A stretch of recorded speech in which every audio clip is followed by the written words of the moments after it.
Welcome friends. Raja Rani இன்னைக்கு எபிசோட்ல வந்த இன்ட்ரெஸ்டிங்கான சீன்ஸ் பத்தி பார்க்கலாம்.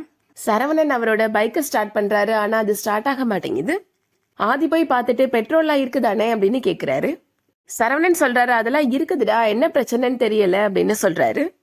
மெக்கானிக் ஷாப் வரைக்கும் நான் பைக்கை தள்ளிட்டே போயிடுறேன் அப்படின்னு சொல்லிட்டு போறாரு. சிவகாமி வீட்டுக்கு பக்கத்து வீட்டு இருக்கிற லேடி இப்போ சிவகாமி பார்த்து பேசுறதுக்காக வராங்க.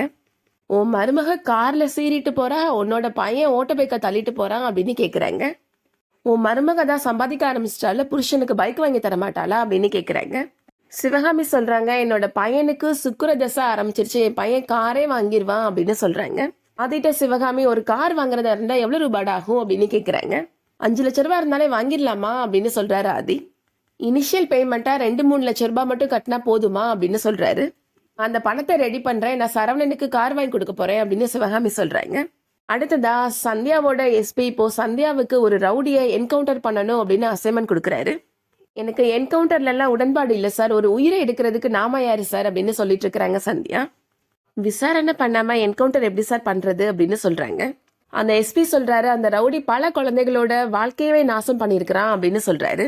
அவனோட ஃபுல் ஹிஸ்டரி இந்த ஃபைல்ல இருக்கு அப்படின்னு சொல்றாரு. இது நீங்க ஒரு உயிரை எடுக்கிறதா பார்க்க கூடாது, வயல்ல நெல்லோட சேர்ந்து கோரை வளர்ந்துச்சுன்னா பிடுங்கி எறிவோம்ல, அந்த மாதிரி தான் நினைக்கணும் அப்படின்னு சொல்றாரு. நான் வேணா உயிரோட பிடிச்சு கொடுக்கட்டுமா சார் அப்படின்னு கேக்குறாங்க சந்தியா. நான் என்ன சொல்றேனோ அதை மட்டும் பண்ணுங்க அப்படின்னு சொல்லிட்டு போயிடுறாரு எஸ்பி.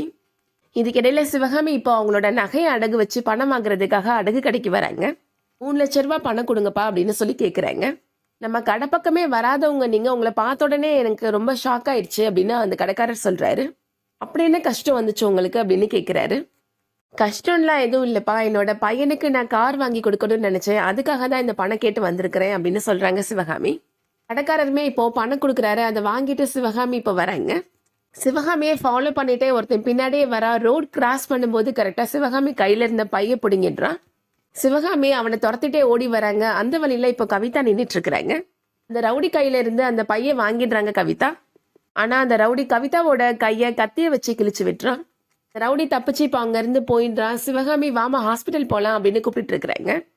கையில இவ்வளவு பணம் வச்சுட்டு நீங்க என் கூட வர வேணாம், நானே போய்க்கிறேன் அப்படின்னு சொல்லிட்டு இருக்கிறாங்க கவிதா. அந்த வழியா சந்தியா இப்போ அவங்க வராங்க. சந்தியா சிவகாமியை பார்த்த உடனே கார்ல இருந்து இறங்கி வராங்க. நடந்த விஷயங்களை பத்தி சிவகாமி இப்போ சந்தியாட்ட சொல்றாங்க. அந்த ரவுடி பத்தி நான் ஸ்டேஷன்ல போன் பண்ணி விசாரிக்கிறேன் அப்படின்னு சொல்றாங்க சந்தியா. பணம் தான் நமக்கு கிடைச்சிருச்சுல, அப்படி தேவையில்லாத பிரச்சனை வேணாம் அப்படின்னு சொல்லிடுறாங்க சிவகாமி. கவிதாவை கூப்பிட்டு ஹாஸ்பிட்டல் போ சந்தியா அப்படின்னு சொல்றாங்க. சரிதான், நான் கூப்பிட்டு போறேன், நீங்க கிளம்புங்க அப்படின்னு ஒரு ஆட்டோல சிவகாமியை அனுப்பி வைக்கிறாங்க சந்தியா. இதுக்கிடையில ஆதியோட மேனேஜருக்கு ஆதி பண்ண திருட்டுத்தனம் தெரிய வருது. ஐடி கார்டை கலட்டி வச்சுட்டு ஒழுங்கு மரியாதையா பேங்கை விட்டு போயிரு அப்படின்னு மிரட்டுறாரு. ஏமா பண்ணிட்டேன் சார் அப்படின்னு ஆதி சொல்றாரு. கள்ள நோட்டை நல்லா பிளான் பண்ணி பேங்க்ல கொண்டு வந்து வச்சுட்டு தெரியாம பண்றேன்னா சொல்றேன் அப்படின்னு கோபப்படுறாரு மேனேஜர். போலீஸ்க்கு ஒரு ஃபோன் கால் பண்றதுக்கு எனக்கு ஒரு நிமிஷம் கூட ஆகாது அப்படின்னு சொல்றாரு. இப்படி பண்ணேன்னா நம்ம பேங்க்குக்கு தான் தேவையில்லாம கெட்ட பேர் வரும் அப்படின்னு சொல்றாரு. செக்யூரிட்டியை கூப்பிட்டு ஆதியை இப்போ பேங்கை விட்டு வெளியில போக சொல்றாரு. ஆதிட்ட ஐடி கார்டை பிடிங்கி வச்சு ஆதியை இப்போ பேங்க்ல இருந்து வெளியில அனுப்பி வச்சிடுறாங்க. சந்தியா கவிதாவை இப்போ கார்ல கூட்டிட்டு போயிட்டு இருக்கிறாங்க. கவிதா சந்தியாட்ட கேக்குறாங்க, சந்தியா உங்க மாமியாரோட உயிரை நான் காப்பாத்திருக்கிறேன், ஒரு விரோதிக்கு தேங்க்ஸ் சொல்ற மாதிரி சொல்றீங்க அப்படின்னு கேக்குறாங்க. உங்களை ஜிஹெச்ல இறக்கி விடணுமா இல்ல வேற ஏதாவது ஹாஸ்பிட்டல்ல இறக்கி விடணுமா அப்படின்னு கேக்குறாங்க சந்தியா. பக்கத்துல ஏதாவது கிளினிக் இருந்தா இறக்கி விடுங்க அப்படின்னு சொல்லிடுறாங்க கவிதா. சந்தியாவுக்கு எஸ்பி கொடுத்த ஃபைல் இப்போ அவங்க இருக்கு. அதை பார்த்த உடனே கவிதா சந்தியாவுக்கு தெரியாம போட்டோ எடுத்து வச்சுக்கிறாங்க. கவிதா இப்போ அங்க இருந்து போயிடுறாங்க. சந்தியா இப்போ கான்ஸ்டபிள் தங்கமணிட்ட அந்த ரவுடி பத்தி விசாரிக்கிறாங்க. கணேசனா மேடம், அவன் எல்லாம் பெரிய ரவுடி மேடம் அப்படின்னு சொல்றாங்க. அவனை என்கவுண்டர் பண்ணணும், நம்ம டீம் தான் பண்ணணும்னு எஸ்பி சொல்லியிருக்கிறாரு அப்படின்னு சந்தியா சொல்றாங்க. நான் எஸ்பிட்ட தெளிவா சொல்ல போறேன், நான் அவனை உயிரோட பிடிச்சு கோர்ட்ல நிப்பாட்ட போறேன், அதுக்கப்புறமா சட்டப்படி அவனுக்கு தண்டனை வாங்கி கொடுக்க போறேன் அப்படின்னு சொல்றாங்க சந்தியா. அவனெல்லாம் நெருங்கவே முடியாது மேடம், அவனை சுட்டு பிடிக்கிறதே கஷ்டம், உயிரோடெல்லாம் பிடிக்கவே முடியாது மேடம் அப்படின்னு தங்கமணி சொல்றாங்க. என்கவுண்டர்ன்ற பேச்சுக்கே இடம் கிடையாது அப்படின்னு சந்தியா சொல்லிடுறாங்க. அடுத்ததா சிவகாமி வீட்டில் நடக்கிறத காமிக்கிறாங்க. என்ன சிவகாமி, நீ சந்தியா மேல இருக்கிற கோபத்துல ஏதோ கார் வாங்கணும்னு சொல்றேன்னு நினைச்சேன், ஆனா நிஜமாவே பணத்தை ரெடி பண்ணி கொண்டு வந்துட்ட அப்படின்னு சிவகாமியோட ஹஸ்பண்ட் சொல்லிட்டு இருக்கிறாரு. சந்தியா மேல இருக்கிற கோபத்துல தான் நான் இதெல்லாம் பண்றேன்னு நினைச்சிட்டு இருக்கிறீங்களா, அந்த கோபம்லாம் அப்பயே எனக்கு போயிருச்சு அப்படின்னு சொல்றாங்க சிவகாமி. என்னோட பையன் கார்ல ஜம்முன்னு போகணும் அவ்வளவுதான் அப்படின்னு சொல்லிட்டு இருக்கிறாங்க. அந்த டைம்ல கரெக்டா சரவணன் இப்ப அவங்க வராரு.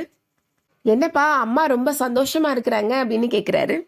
அவ சந்தோஷமா இருக்கிறா அப்படின்னா அவ பிள்ளைகளுக்கு ஏதோ நல்லது நடக்க போகுதுன்னு அர்த்தம் அப்படின்னு சொல்றாரு அவரு.